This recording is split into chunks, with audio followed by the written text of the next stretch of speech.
Welcome to the MamasteFit Podcast. In this episode, we're going to be simplifying breastfeeding, especially in that first month postpartum with IBCLC Andrea Syms-Brown. She is going to be breaking down these overly complicated topics and making them so much easier to digest with simple things to look for to know that your baby's eating enough, that your breastfeeding journey is going well, and how we can support an exclusive breastfeeding journey if that is something that your family is choosing to do.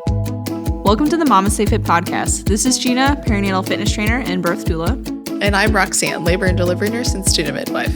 And this is the MamasteFit Podcast, where we empower you on your prenatal fitness, birth, and postpartum return to fitness journey. Our podcast shares how to move throughout your pregnancy to stay strong and comfortable, because pain is not a requirement of pregnancy. Understand the science of birth and how to approach recovery after birth. We share our personal experience as mothers navigating this stage in our lives, plus our professional expertise as birth workers and fitness professionals. Our goal is to help you feel confident as you navigate the perinatal timeframe for an empowering pregnancy, positive birth, and postpartum journey. We're glad to have you with us on this journey and that you have chosen us to support you. Welcome to the MamasteFit Podcast. In this episode, we have Andrea Syms-Brown here to talk all about breastfeeding and how we can approach it after we give birth, how to identify red flags, when you should seek additional support. And so, Andrea, thank you so much for being here with us. It's my absolute pleasure. And I'm excited to lead into this whole conversation. I've been excited for a month. I know. I'm really excited to have you on here too. So can you just introduce yourself to our listeners in case they're not familiar with you? All right. My name is Andrea, like you said. Thanks, Gina. I'm a lactation consultant, which is the short version of an international board certified lactation consultant. And, you know, in my work as a lactation consultant, I work with families who are breastfeeding. And I always say who choose to breastfeed, because let's get that out of the way right away. Breastfeeding in 2025 is a choice, right? So the family who chooses to breastfeed their child, if they're facing any challenges, they would contact an IBCLC, and that would be me or one of my colleagues. I have a pretty strong background with babies. I never wanted to have children, so I don't have children. I've never breastfed anybody except my dolls. I breastfed all of my dolls. But you know, I was actually a baby nurse when I was a younger woman. And so I watched women breastfeed and not breastfeed, whatever choice they made. And I made the decision very early in my career as a baby nurse, a newborn care specialist, to focus on breastfeeding families, because I realized that there was that difference between the babies' personalities. And understanding why there was a difference was why I chose to become a lactation consultant. So I come out of a case of curiosity, I like to say. I wanted to know why. And so that's my background really right there. All right. That's so cool. Let's talk about kind of starting a breastfeeding journey. So if a family is choosing to breastfeed, what are kind of like the top things that they should do, like kind of in preparation for meeting their baby? Do you have any like top tips that they should consider? Of course, I have three.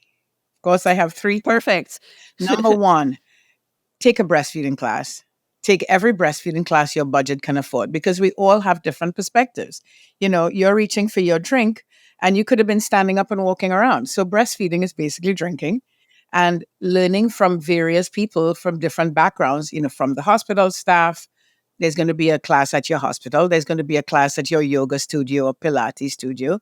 And there's going to be your best friend who said, oh my God, I took Andrea's class online and it was amazing. So the more education you can have going into that journey, like any trip, if I'm going on a trip, I'm going to go online and look about that island or that city. I want to know everything about it as much as possible so I can find where my interest lies. And so having the education beforehand is always number one for me. Number two, it's a good idea to have a conversation with your obstetrician or midwife, your gynecologist, whoever's going to help you through the birth, simply because, you know, you want to let them know what your expectations are or what you'd like to have happen, particularly for breastfeeding families. We know that if that baby can go skin to skin, which can mean something as simple as holding your baby's hands and rubbing your cheeks on him or her, we know that if we tell the team, you know, beforehand, then they kind of are more prepared. So believe it or not, that's tip number two. And tip number three, from my perspective, is always work with a team. You have your pro team, and that's your obstetrician, your doula, your midwife, whomever, your baby nurse, your lactation consultant. so that you have an understanding of who these people are and what their perspective is. I have families who say, look, I plan to breastfeed for like a week and then it's pump because I have stuff to do. So you want to work with a lactation consultant or a doula who's aware of that and open to you having that choice. And that's your pro team. Your home team is who's going to walk the dog, who's going to clean the cat litter box, who's going to bring me food, who's going to buy me maxi pad with wings, right? If your partner is somebody who's like, I wouldn't even walk past that section, then you're engaging your best friend or your neighbor or your niece or your whomever, somebody who's going to be the person that's going to run out and get you, fill in the blank at the last minute. I call those people your home team. And so those are my 3 top tips for getting ready to breastfeed. I absolutely love that. So you do have an online breastfeeding course that people could take if they're Of course I like, do. Andrea told me to take a course. Like, we'll just make this super easy. We'll make sure that we link that down in the show notes below. For me, when I started my very first breastfeeding journey, I think the number of times that I think I actually remembered witnessing someone else breastfeed was 0 times. I don't think I ever noticed it before. You probably saw me, at least, or people at work probably, because when you were a postpartum So I nurse. was a postpartum nurse and labor and delivery nurse for a very long time. So I saw lots of people breastfeed, but just in hospital settings. I think we had one friend who breastfed. Oh, yes. I did have one friend that breastfed, and I was like, oh, cool. Like, that's something that people do. It seems very normal and natural and easy. But other than that, I'd never really encountered anyone in my day-to-day that was breastfeeding until I started breastfeeding. And then everyone around me was all new moms that were breastfeeding their babies. And we kind of helped boost each other's confidence with that.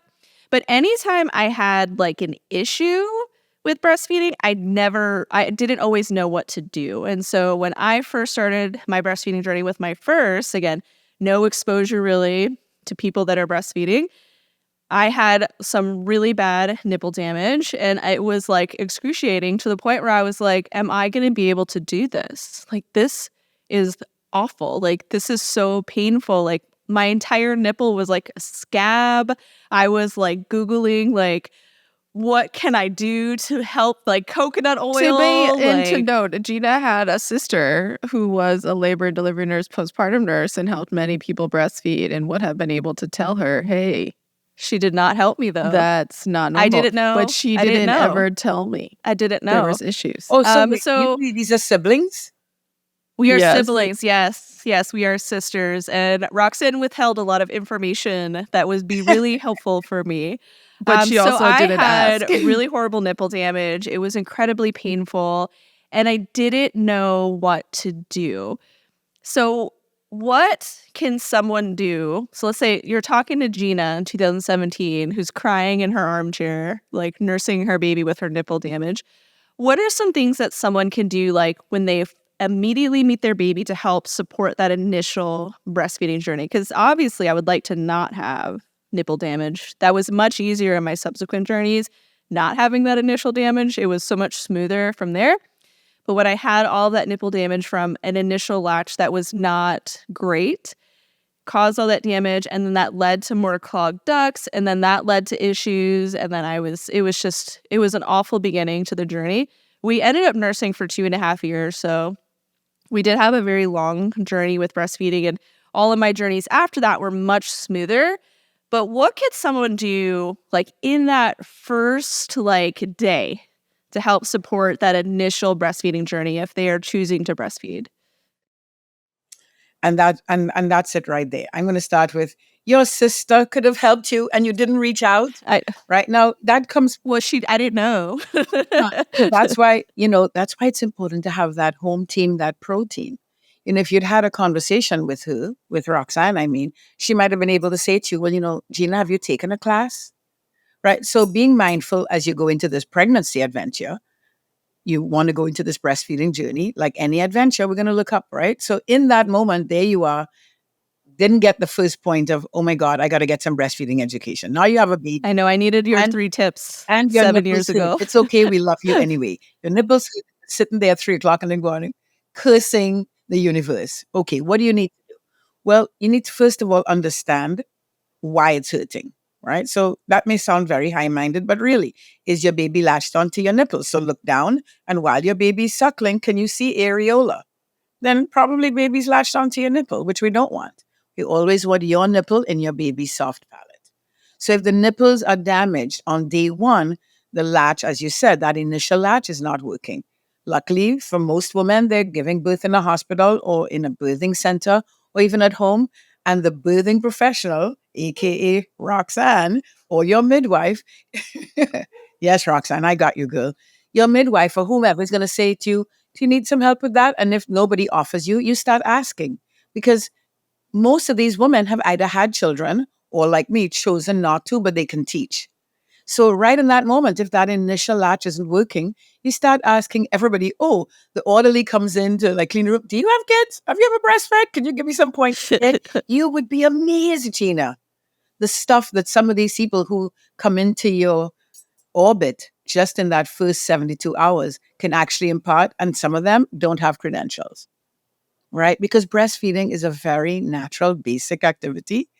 And I will tell you, I would say about 1 in 3 of my clients have shared with me, yeah, my mother-in-law was saying I should try this. And that's similar to what is working for us. And so reach out for help. There's nothing wrong with that initial latch not working right. Somebody can help you. So let's fast forward 3 days later, you're home and you're on your own. Everybody's got a smartphone these days. Find a lactation consultant, right? Especially if this nipple pain and damage is persistent. If it comes and goes and sometimes it's working and sometimes it's not, then perhaps your doula or midwife can give you further guidance.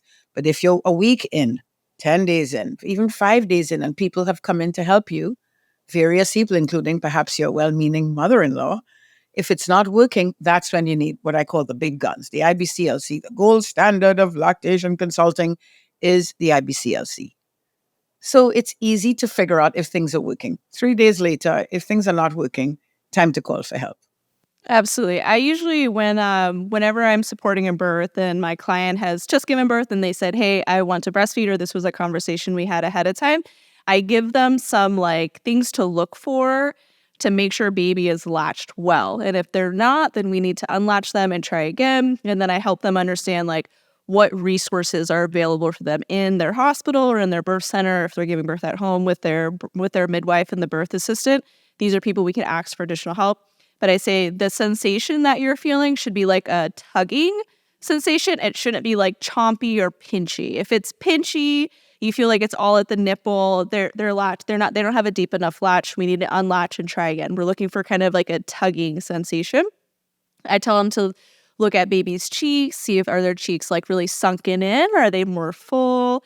I say, what kind of noises are they making? Is it slurping, or is it kind of a deep sucking noise? And so I give them some things to listen for, to visually see, and to feel in themselves to know, okay, this baby has a good latch. Do you have any other initial signs they can look at, or Roxanne, if you've got any additional ones where someone can look down at their baby and be like, we got it, or I need more help, please help me? Normally I say the fish lips. There you go, right? The lips should be out. As the fish lips is good. You want the mouth open. You don't want it to be puckered. You want it open wide. That's right. And so, luckily for your patients, your clients, the people with whom you both work, you're sharing that kind of information, right? But we know the evidence shows that about half of the women that give birth are not either hearing it or taking it in, or they're not being given this information. So really the females, the families that I try to meet are those who were in that limbic, that limbic brain functioning the first day after you're given birth. And Roxanne says, look for the fish lips. And 3 days later, they're like, she said something about a fish. I don't remember what it was. I get that a lot. I think I need to eat more fish. And maybe it's omega-3 she was talking about. I don't know, something about fish. Or, something about sunken cheeks. I don't remember. My approach is much simpler. I say to the person in front of me, does it look like your baby's comfortable? Oh, that's good. And if a baby's wiggling around and they're listening with their chin on their chest, I say, well, could you drink with your chin on your chest? So I try to avoid bullet points and I'm not saying anything's wrong with asking to look for fish lips and all that, but the first couple, you both have given birth, those first couple of days, everything is filtered. It's a lot of information. Everything is filtered through, oh my God, my baby's perfect. So my approach is look down at your baby as she nurses. If it's hurting you, look to see, does she look comfortable? And what steps can you take to make her or him more comfortable? Well, I could probably move him down a little bit more because he's pulling my breast up. Okay, well, let's do that. I could probably move my arm to my body a little bit more so he could bring his chin up to drink. Yeah, well, let's try that. And magically, the lips turn out and the nipple pain releases, because if you can be comfortable eating as a human, chances are the milk transfer is good and mom's comfortable as well. So that's the way that I approach breastfeeding. You know, I'm known for teaching breastfeeding naturally or natural breastfeeding or whatever you want to call it. But I always start with, as you said, Gina, I always start my class. The first picture is a 2-year-old and a 2-week-old breastfeeding right next to each other with their moms. Because most of us have not seen it. It's become a hidden activity. It's become behind the Huda hider, behind the, the screen at work or wherever, and, under a blanket in the park. Whereas in the rest of the world, I'm currently in the Caribbean, people are breastfeeding and walking around. And it's like, well, the kid's eating and I got to do this shopping. So it's happening. So from my perspective, it's always simpler to teach through the eyes of the person who's observing. Meaning, does your baby look comfortable? Would you be comfortable if you were sitting drinking like that? Yes or no? Yeah. It's the easiest way to share from the mom's perspective how to fix things, right? Without the IBCLC. If the baby looks comfortable, if you feel that if you were that baby, could you drink comfortably in that position? If the answer is no, let's see how we can make that better. That's it. And then from there, things tend to improve dramatically. Yeah. No, that's a really great tip, though, because a lot of the times that is like the easiest thing that we do is just reposition the baby and then they latch on. And then I go over like, so if you were drinking a glass of milk and you were in the position of the baby, do you think that would have been comfortable or not comfortable? And they're like, yeah, I could see why, like literally just moving them down the belly and then turning their belly onto their belly made it so that they actually were comfortable enough to open their mouth at that point. And I was like, yeah. And then a lot of patients will put their hand on the back of the baby's head and they're just like jamming it onto the breast. And I was like, so think about if you were trying to eat a meal and someone was just shoving your face into the plate. Would you enjoy that? Or would you like start to push back? Because that's what all the babies do. They're just like, what are you doing? What are you doing?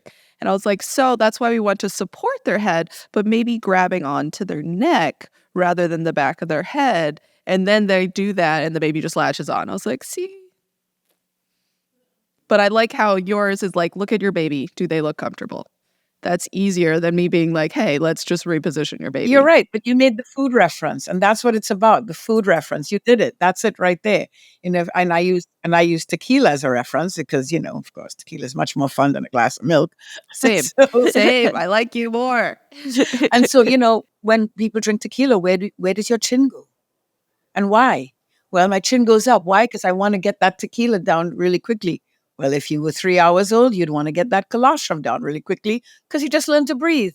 So you're right. You said it, Roxanne. Try not to inhibit their head. Hold their shoulders, support the body, and let the neck and the head do its job. See, it's out there in the world already. We just need to maybe tone it down a bit in terms of the forcefulness and let things sort of unfurl on their own with babies and moms. And that's always my approach. I love this simplicity to it. Like, I mean, I was coming out with like a bullet point. Here's a PowerPoint presentation. And then you're like, is your baby comfortable? And I'm like, oh, that's much easier. Yeah. That's so much easier. Yeah. Oh my gosh. How can somebody know that their baby is eating enough, that breastfeeding is going well? Because I know that that's a common concern. Of everybody is my baby eating enough? Like, they feel like they're latching all the time, or they're not really eating at all, or like, how can somebody know especially that when they cluster feed? Things are going well with breastfeeding? Because you can't always like measure. I mean, if you're pumping, you can see like an output, or someone will breastfeed and then they'll pump and they'll be like, oh my God, there's like half an ounce. Like, my I must baby's have starving. no milk. Like, what are some? I'm really excited. What are the simple ways to tell that your baby is eating enough? Yeah. And you cut right to the chase. What's the easiest way? Well, when I'm hungry, I'm cranky, me personally, and I'm 60. But if you're 6 hours old, you really don't even know that you're hungry because you've never been hungry before, right? So you, as the nursing parent, is understanding how this child is communicating this information to you. So, the question is, how do I know if my baby's getting enough? Well, my question is, well, how old is your baby? If your baby's 5 hours old, you don't know, and they don't know. And so, just like your grandma, you keep offering food. You sure you don't want something to eat, honey? How about something to drink? How about something to eat? How about something to drink? Because by getting full or satiated and then getting hungry, this is how humans develop an appetite. So the answer to the newborn mom is just keep offering. As long as you're awake, just put him by your breast, let him sort of noodle around. If he starts sucking on his hands, he's going, yeah, I could eat. And so help him latch. Right. If the baby's 5 days old, well, that's a different question because by then this baby's been eating. What color are the poops and peas? How big are they? How frequent are they? Because if your stomach is the size of a chicken egg and you're on a liquid diet, you're pooping pretty often, right? Nobody's having, ham and cheese sandwiches at this point. So look at the stool. Look at the frequency of stool and wet diapers. That's what your great grandmother did. Now, from the mom's perspective, you can feel your breasts. What moms don't get the message is that, message that moms don't get tends to be the fact that, after a baby has breastfed well, their breasts are still going to be full. Because I always use the reference of, in pregnancy, you can get away with the secret for like maybe 3 or 4 months. And then your belly starts to show and everybody knows, okay, something's happening, or maybe lay off the ham and cheese sandwiches. You're pregnant. So your body starts to expand at that point. In lactation, it's the opposite. It starts off with this huge expansion, breast engorgement. But as the baby regulates by eating as frequently as she or he wants, your breasts understand over time, and that could be up to a month, exactly how much to make. And they always make a little bit more because, breasts are like caterers. You cater for 20, you pay for 20, but they're bringing food for 25 because they know that your uncle likes to take food home. So, your breasts are always going to produce a little bit more than the baby needs. But initially, we don't know how big this appetite is going to be because he's not born with an appetite. So letting baby nurse as often as they want to, particularly if they're fussing, means it's time to feed. And so when you're finished feeding, feel the front of your breast. And if it's softer than when you started, baby probably got a lot, especially if we're seeing those regular pees and poops. Everybody knows it's as many pees and poos as your age in days for the first week. Easy way to remember. Well, you're 5 days old. You need to have at least 5 big stools. It's the same as your age and days. So it's easy to figure that out. Luckily, nowadays, babies are seen by their pediatrician or some kind of healthcare provider by day 4, day 5. So we're tracking their weight. I think it's important for families to know that a baby will be born at a certain age and then lose a certain amount of weight, safely 5 or 6%, because, that last week they're just drinking amniotic fluid. They're like, I can't get enough of this stuff because that's what your colostrum tastes like, and I want to make sure I know how to drink that. They come into the world, they get a lot of colostrum, that early milk, and then a couple of days later, you start to make more liquid milk, I like to say, more like water than like honey, and they learn how to take what they need. So how do you know if your baby's getting enough? Baby will be weighed, obviously, but at home, you're looking at the output and you're feeling your breast, knowing that closer to your chest wall will be firmer, but closer to your areola nipple will be softer after baby's fed. And the most important point, am I cranky after I've eaten? No, I just had lunch before we got on so that I could be friendly. If I hadn't eaten, I'd be like, I don't know, ask somebody else. Why did I even say yes to this? I don't want to talk to you. Gina, why are you giving them bullet points? Yeah, exactly. Getting that's what you need to do with the 5-syllable word. No, so whenever I would nurse my babies and they, especially like the early days, they would do like that milk drunk thing where they would be like nursing and they would just like fall off the breast and they're just like drooling milk and their hands are open and they're just like this little floppy, like sleepy baby. That was always like my sign, like, oh, she ate it. She's good. She's good. Really for me, anytime that my newborn woke up, I was trying to nurse her. I was like, yeah, they don't do a lot. You only eat and sleep. Like, yeah, like if they're awake, they're probably hungry. So just try to feed them. And if they don't eat, then maybe just like do some skin to skin until they do want to eat because it's probably coming soon. Yeah, there's just like nonstop, like eat, Eek. It was with always really some with some cute. That poops little and like peas in there. milk drunk thing. Something for the diapers, because one of the things that was like super stressful for me as a first time mom was all the tracking that I felt like I had to do. Again, all these bullet point, all these lists of things. So I had like an app where I was like timing our feeds and like also tracking like, okay, I changed a diaper, I changed a poo diaper. Like this one seemed like moderately full, and it was a really intensive app. And I was like, I need to have all these lists because every time I go to the pediatrician, they ask me how many times a day is she feeding, how long is she feeding, and it was stressing me out. So something that I started doing instead to help me kind of just keep an eye on the number of diapers was I would put like 10 diapers every morning into our little diaper pail. And then at the end of the day, I would just count how many are left. And I'm like, oh, I put 10 in this morning. I have 2 left. I used 8 diapers today, or I used 7 diapers today, or however many. So that was like much mentally easier for me. And then now that I have 4 kids, when I go to the pediatrician, they ask me like, oh, how long does she nurse for? I'm like, I don't know, 10 minutes. She's fine Is she afterwards. weighing well? She seems happy. She's like, happy I don't know, afterwards. dude. That's all I gotta say. Oh my God. All the time. Like when she was a newborn, I'd nonstop. Like is that a thing? 24/7. She sleeps and eats, dude. I don't know. How much does she sleep in a day? But that was something that I found to help me kind of decrease my like anxiety with all the lists that I felt like I had to keep. So if any of our listeners are like, oh my God, I have to keep track of diapers now, like in addition to all this other stuff, that was like a super easy way for me. But I really love like if they seem comfortable, just check out what is the vibe of your baby right now? Are they chilling with you? Do they seem like they're having a good time? If not, so what are some of the like red flags then? So we got a baby who's not chill, who's not vibing with being on the outside. What are some like initial red flags that you like know of that you would recommend? Like, here's like a quick hack. And then at what point does that red flag become you need to work with your pro team? Like you need to talk to your provider, you need to work with an IBCLC, like you need to seek additional support to help you with this. You know, I'm glad that you mentioned before that you're on baby number 4 and you're like, I don't know, she lives for like 10 minutes and you know, I went through these many diapers. You said it, and that's exactly the point that I'm trying to get across, first of all, is the simpler you look at things, you narrow it down to the necessities, right? What do you need to know? If your baby's getting enough, here's how you know. Output and how your breast feel. Simple, easy to look at. You know, you talk about red flags, but between red flags and what's normal is that anxiety that comes with being a new mom, right? Your first baby, you were very different from your 4th baby. So addressing those concerns come first to me. So a red flag is, you know, I'm 3 weeks in and my baby's not gaining weight or my breasts are not becoming engorged. Those are the big red flags.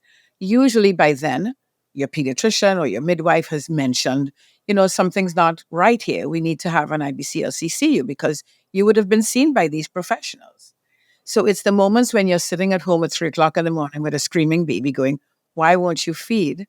And then you give your baby some formula from the hospital and they knock out after 2 ounces and don't wake up for 6 hours. It kind of messes with your mind. Like, why is this not working?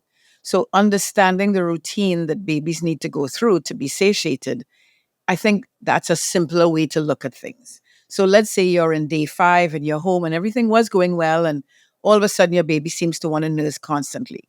And you feel like you can't keep up because he's just eating every hour. Well, understanding that babies get growth spurts where there's a period of intense cellular growth that could last for 3 or 4 days. Understanding that and knowing that, trusting that the output is telling you that your baby's getting enough, that's what I call a green flag. That's not an issue. Baby feeding frequently is a good thing because their stomachs are so tiny. The true red flag is my doctor is concerned. Most things before the true red flag can be taken care of by your listening to your sister, listening to your doula, you know, addressing smaller concerns like my nipples are slightly sore. They're just pissed off, they're a little bit irritated. They're not damaged and, you know, losing their minds. So if you can address that then and fix the issue, then we can avoid the big red flags that come 3 weeks in when you've gone to the pediatrician 5 times and baby's not gaining weight. Right. So get in on the issue early because it, like you said, it just gets easier as they get older because they become more proficient And you get used to not sleeping for, 5 or 6 solid hours straight. Yeah, it does get much simpler as they get older, for sure. The first 6 weeks, I think, are the toughest when it comes to establishing that supply, figuring out breastfeeding with your baby, who's also a brand new person. I don't know if you're on Instagram at all, where they have the reels where the mom is pretending to nurse her baby, and she's like, just fucking nurse, and the baby's like, I just got here. I don't know what to do either. I just got here. Relax. So I think remembering that they are also learning through this process. And again, like you said, they never felt hunger before. They were at a 24/7 buffet. They didn't know what hunger felt like. They got to figure that out in the first few days. So you're doing a really good job of making everything much more simpler. I'm like, what are the signs? What are the red flags? Give me my bullet points. And you're like, is your baby comfortable? And helping identify what is normal would make it much easier to know that there's an issue, but also recognizing that a lot of us are working with providers. We're having ideally these checkups. For me with I gave birth at home, and my midwife and her birth assistant, they came at 7 days, at 14 days, they were checking on baby's weight, and they were like, oh, she's gaining weight well. How do your nipples feel? They feel good? Do you feel good? I think everything's going well. And that was really reassuring. But if there was a red flag, like you said, my midwife was going to be the one that found it, where she's like, oh, baby is not gaining enough weight. We need to seek some additional support.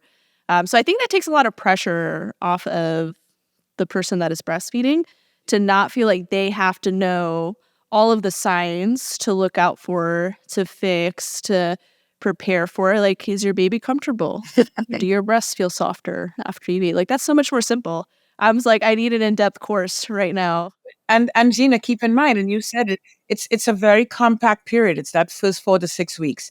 So I try to prepare families for that period. I call it Hell Week. The first week in college, Hell Week. The first week in law school, the first week as training as a doula. Anything that's new to you is going to be confusing because it's new exposure to you and, to your point, to your baby. So keeping things simple. And if an app is helpful, great. I'm a big fan of everybody's got a cell phone. Every time the baby takes a poop, take a picture. That's it. You don't have to remember what time it happened. Oh, that's so much easier. I'm taking all these pictures anyways.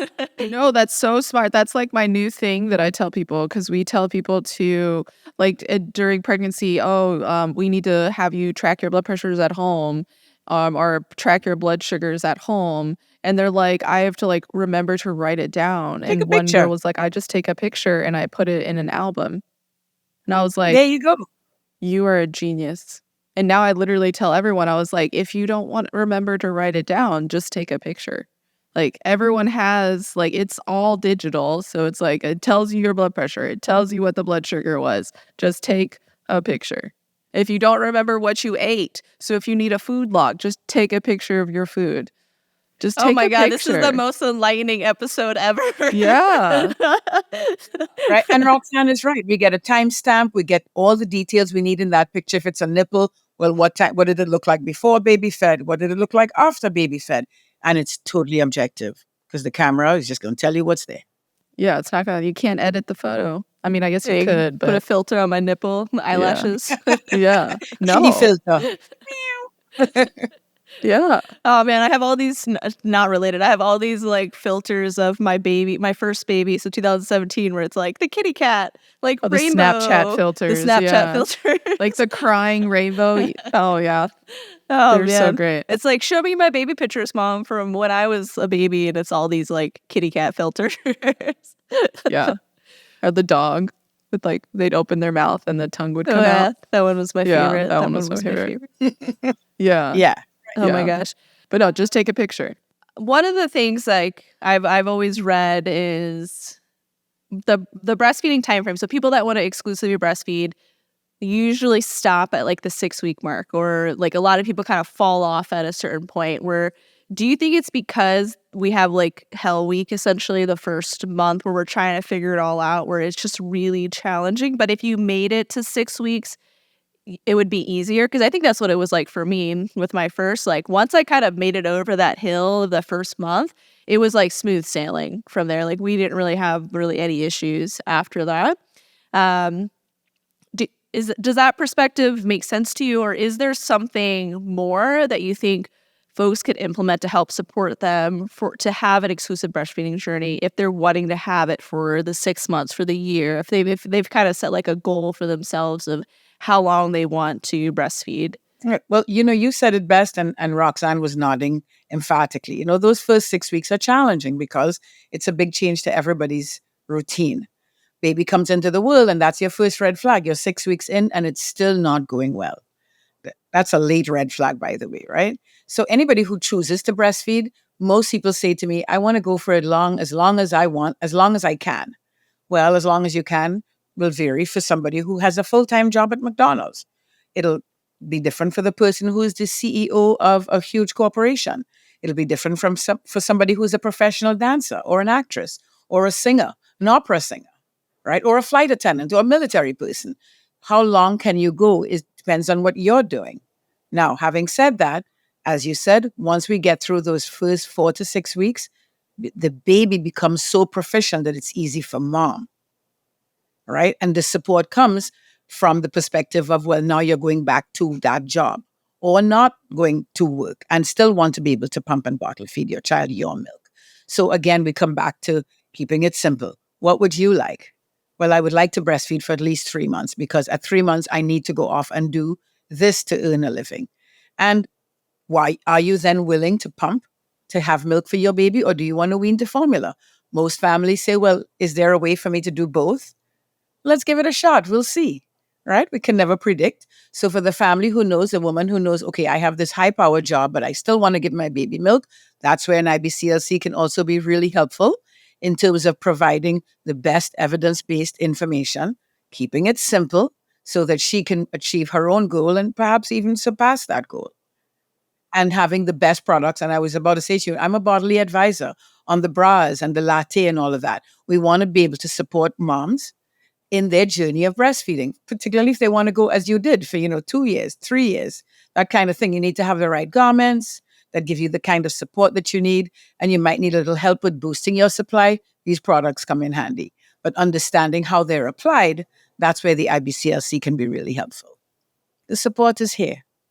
Let's take a break from this week's episode to talk about this episode's podcast sponsored Bodily.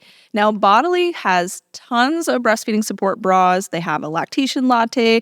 I really love pretty much everything that they offer. And I have personally used their everything bra every day, all the time, especially in those early weeks. One of the things that can really help to support your comfort in this area is having a bra that is non-compressive, but still supportive. I personally like to have fabric covering my delicate nipples after I give birth. There's a lot going on down there. And so the Everything bra is very soft to touch. It's very comfortable to wear. And there's no compression. There's no compression underneath the breast, nothing in like the armpit area. And so it's really going to decrease the likelihood of any sort of clogged ducts that can happen, especially as your milk supply is trying to regulate itself. So it's one of my favorite products that I use from them pretty much every day. Everything every day. Even now, 7 months postpartum, I still sleep in that bra because I'm still feeding my baby throughout the night. I've also started to drink their lactation latte, which I have been a really big fan of. It tastes like a vanilla chai. So if you don't like vanilla chai, you probably won't like it. But I have personally been enjoying it. I've been replacing one of my 17 coffees each day with the lactation latte. Their lactation latte is evidence-based. It was developed by IBCLCs to help support your milk supply. And so I've been a really big fan of it. I also love the Everything bra from Bodily. Like all of their bras I've used at some point during my breastfeeding journey or pumping journey. And the other thing that I really love from them, though, is their all-in panties. I am all in with their panties. I wear them still to this day at 18, 19 months postpartum because they're just very supportive, but also very soft. So I love that all of their products, like their bras and their underwears, are very soft, material. So they're not abrasive on the skin, but they're really thoughtful when they created all of these. So check out Bodily at itsbodily.com. We love pretty much all their products. You can't go wrong with their belly band, with their bras, with their underwear, intentionally designed to help support you through this phase of life. So for me personally, because I had a ton of experience with breastfeeding or supporting people with breastfeeding, because obviously I did it as a job. When I finally had my first baby, I was like, I'm going to be a pro at this. Like, I got this, like, easy peasy. And my first day, I had pain with like almost every latch. The lactation consultant came in who I like worked with, and she just did one tiny thing and then it wasn't painful anymore. But then I was like, what did you do though? Like, what did you do? She's like, I just like got a deeper latch. But every time I would try to replicate it, it wouldn't work. Just fold in the cheese. Yeah, just fold in the cheese. She's like, made her open her mouth more. I was like, I don't freaking know what that means. And then I got home and like the damage just continued. And I was a bit in denial. But like, when do you normally recommend for soreness? Nipple soreness is normal. No one's used to a baby, chomping down on their nipples as a food source. So like some soreness is expected. But like pain and damage, when would you be like, hey, this is not normal? This is definitely a time to reach out. Because some babies can still like compensate really well. Like my daughter never lost weight. She was the chunkiest freaking baby I've ever seen. Rolls on rolls on rolls on her body. But I still just had a ton of pain. I had an oversupply. And everyone was just like, she's fine. I was like, but I'm not fine. But what about me? I also matter. But they're like, she's fine. You just have to like get over this hump. And then like 2 months later, still try to get over this hump. So like, I'm like obviously an extreme example of like waiting till this hump. Because if I was waiting for the weight to drop, like I would have been waiting forever. So when would you say soreness would normally stop? But if you're feeling pain at this point still, like initial latches, you could have some initial damage as babies just figuring it out. But like, when would you say not normal anymore, seek help? Soreness expected for this time period, but pain at this point, like that is the point that you definitely need to seek help, not 2 months like Roxanne did. I feel like you were closer, like 4 months. Or It's all. It was a long. It was a long time. My poor nipples, like, oh, they were struggling. I was really sad for you. I was like, I know. Oh, Gina's God. just like, it'll get better. I was like, when does it get better? I'm sorry that happened, Roxanne. You're right. Mothers tend to just take it. And if the baby's doing fine, I'll be fine. It's okay. And that's not okay. Day 4, if you're in pain, you need help. Day 4. Baby was born on Thursday, and here we are. It's Saturday, going into Sunday, going into Monday, and I am dreading those feedings. And the pediatrician is saying, well, he's gaining weight. All is going well. How's your breastfeeding? Clearly, it's going well because, baby's gaining weight. If you are in pain on day 4 and having nipple damage, day 4 into day 5, you need to seek the services of an IBCLC. You do. Because just like the IBCLC at the hospital made one little adjustment that you couldn't replicate, there was something she did. Find somebody, maybe her. Maybe some of them will do a home visit or virtual visits like I do, and guide you through an adjustment that will take all of that pain away. So that you're not sitting there in 2 to 4 months, which, by the way, notice you don't remember how long. Right? And that's mothering. Mothering is like, I don't care if it hurts, it's fine. And it's all in the old part of your brain, so you'd forget anyway. That's not okay. Not in the moment. Yeah. So day 4. Absolutely. Day 4. Noted. Well, you have really simplified this whole process. I know. This was a very informative episode, even for myself. What is your last advice for a family that is, we want to breastfeed, we're excited to breastfeed? Like, what would be like the one piece of advice that you would give them? Obviously, like you gave so much during this episode, but like one last parting advice. Right. If it's something that you choose to do, make sure that you choose, not your partner, not your mother-in-law, not your best friend, not the media. If you want to do this and you want to be successful at breastfeeding, educate yourself. Go on your phone and type in breastfeeding class near me. Start there. Really, that's it. Having more information is always the way to go. And we live in the age of information, so why not access that? There are various resources available to moms. Make use of those. Once you know you plan to expand your family and have babies and you know you want to breastfeed, it comes with a little bit of work. Look into it. That's my best advice. And it could be as simple as I teach virtually, and people often write to me and say, that was so effective. We've had the baby now for a month and everything's going well. Just understanding how to keep things simple and have clarity is key. Well, I mean, you've done a really good job of simplifying this whole Yeah, process. it's like you do this for a living or something. I know it's such a game changer. Like we're over here, like give us your 85 tips, all these things. go into detail, and you're like, no, it's super simple, and that's so much more easy to digest as like a new parent as you're navigating this really new journey. So, where can our listeners learn more from you if they're like, count me in, I'm going to learn from Andrea? Well, to your point about simplifying things, as I said, I used to be a baby nurse. And so I observed a lot of families struggling to breastfeed. The name of my company is Baby in the Family. So my website is babyinthefamily.com. If you're struggling to make enough milk, I've helped. It's at itsbodily.com. I help Bodily to produce their lactation latte, help them design the bras. If you're having clogged ducts, stuff like that, those bras do make a difference. But for prenatal education, in newborn care and in breastfeeding and postpartum support, obviously, check out my website at babyinthefamily.com. Absolutely. Well, thank you so much. Roxanne and I both use Bodily's bras to help support our breastfeeding journey. We love them. I still wear them every night when I go to sleep. The everything bra or every day, I always mix that up. Everything I bra. wear it like every night because it's just so much easier to nurse I love their in. bras. Oh my God, I love it. But thank you so much for sharing your wisdom with us and with our listeners. We'll link all of your information down in the show notes below. Definitely check out Andrea's course because she definitely is going to be simplifying this process for you in a time where there's a lot of new things happening. So thank you so much for joining us. Thank you. Thank you, Gina. Thank you, Roxanne, for sharing your time with me. My name is Danielle, and I'm grateful for the MamasteFit postnatal programming because it helped me heal my body and mind after both of my pregnancies. I was able to come back stronger than ever before, and I really love how they build up from the basic building blocks all the way up to personal records. Thank you for listening to this episode. If you want more support throughout your pregnancy and into your postpartum, check out our online prenatal fitness programs and our online childbirth education course. Our prenatal fitness program is going to give you movements that you can do throughout your pregnancy to support a strong pregnancy, pain-free pregnancy, in addition to help you prepare for birth.